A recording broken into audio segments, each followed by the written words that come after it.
Joining us now on the Deseret First Credit Union hotline is our friend of the program, BYU superstar and NFL Super Bowl champion Steve Young. Steve, nice to have you back on BYU Sports Nation. It's great, boys. You know, I drop off for seminary, pick up for seminary, drop off at high school, drop off at middle school, carpool for elementary school, and now you catch me asleep in the driveway. So good luck to you. Dad props. Good luck to you. First and foremost, I think you should be up for an Oscar after your performance in the AT&T College Football Playoff commercials. That was amazing, Steve. Well, it was super fun for me that Joe would do it with me, and that we just had a fun time, and it was awkward doing it because it was awkward, but it wasn't awkward doing it together, so it was kind of fun. And we had a good day with Jerry, and really, I mean, for me, I enjoyed being together, laughing, talking about the old days, you know, away from even taping it and what's happened. I really enjoyed the time together. And so when it aired, I was kind of nervous because you do those things. You're like, this is going to be so stupid. Well, we know about that, Steve.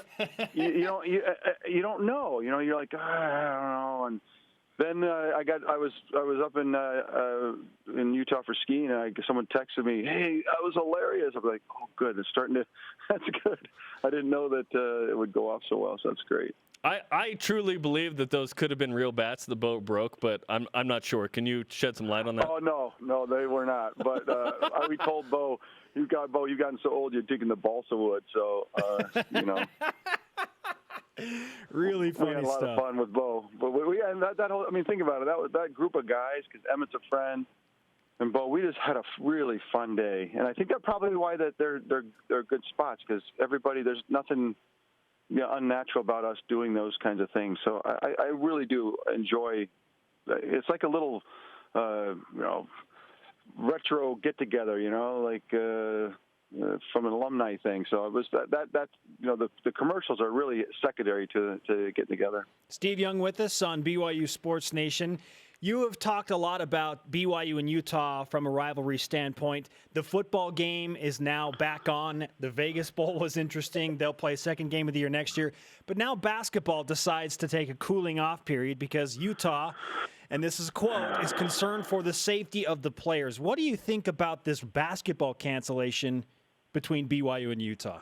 Well, I would obviously rather the ADs deal with it each other and how to kind of de-escalate amongst themselves so we can do it as a team. We've, throughout all the years, despite the rigor of the rivalry behind the scenes, we always dealt with each other kind of, even in the old WAC and Mountain West days, it was really the two of us against the world. So there's a lot of good DNA in the past, and so this is probably not a great sign for that kind of relationship that I thought was really strong. Look, we hold ourselves out to be above the fray, and we are the fray, and that's not where we want to be, and we have to take accountability for it, both from the bowl game a year ago, from what happened just last month, and just stand up and say, look, that's not who we are. We're gonna distance ourselves from it, fundamentally and institutionally, and that's just not. And that's got to be, athletic department wide. I mean, we're gonna. Unfortunately, a couple of isolated incidents can be, on the main stage, start to get you talk to my guys at ESPN, and they kind of talk about, oh, well, BYU is no. I mean, it's like you just cringe. You're just like, no, absolutely not. But I think you got to own it.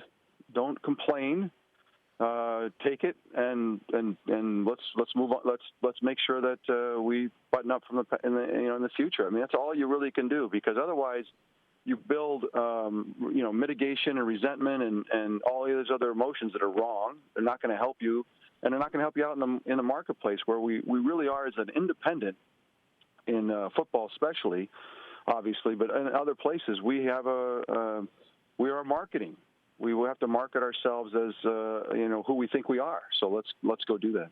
Now BYU is led by a new head coach in Kalani Sitake. What did you think of the hire of Kalani? I love it. I have to admit, Dave Dunn is Kalani's lawyer and negotiator for his contracts, and Dave's been with me for almost 30 years.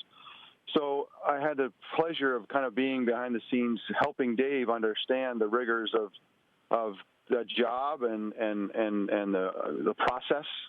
And I thought hopefully I was pretty helpful there. I thought that he helped me get to know Kalani better.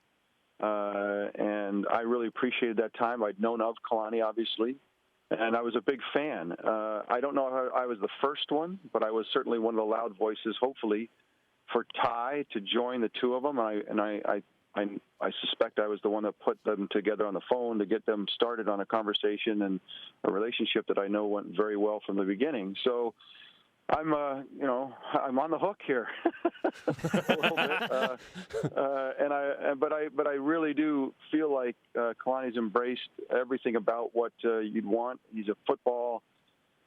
He's just a leader and a football guy, and I'm hopeful that Ty, the two of them, they're looking ahead at an incredible schedule with an incredible opportunity. And as I said to Dave Dunn, both of them have enough water to carry for three, let alone the two of them. So I think that they both very humble guys. They'll work well together. Ty knows his place. Kalani knows he's a leader. I'm pretty upbeat. I'm very, very hopeful, obviously. Why was Ty Detmer the right fit to lead this BYU offense into a new era? Okay, so historically, I got to give you some context. Back when I was playing for the 49ers, Ty backed me up for a couple of years, and I've known Ty before. Always admired him as a college player. I recognized that he was capable. The game was slower for him than other people. It was just the 22 guys on the field most times overwhelm people, and sometimes over a long period of time you actually start to handle it.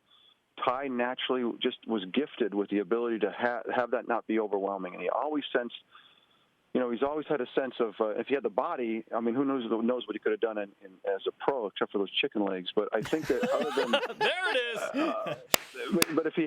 But the truth is, when I'd come off the field, many times I would be sheepish and embarrassed because I knew Ty knew exactly what I was supposed to do. And I was like, I can't believe I was so stupid. I mean, Ty's going to be, I'm embarrassed to go, talk to him about it because Ty knew all aspects of offensive football. And so in that way, I just got a tremendous amount of respect for him. So I don't care, honestly, that he's been coaching in high school. The guy understands intuitively offensive football, and he can teach it, he can coach it, and he can call it. So I'm not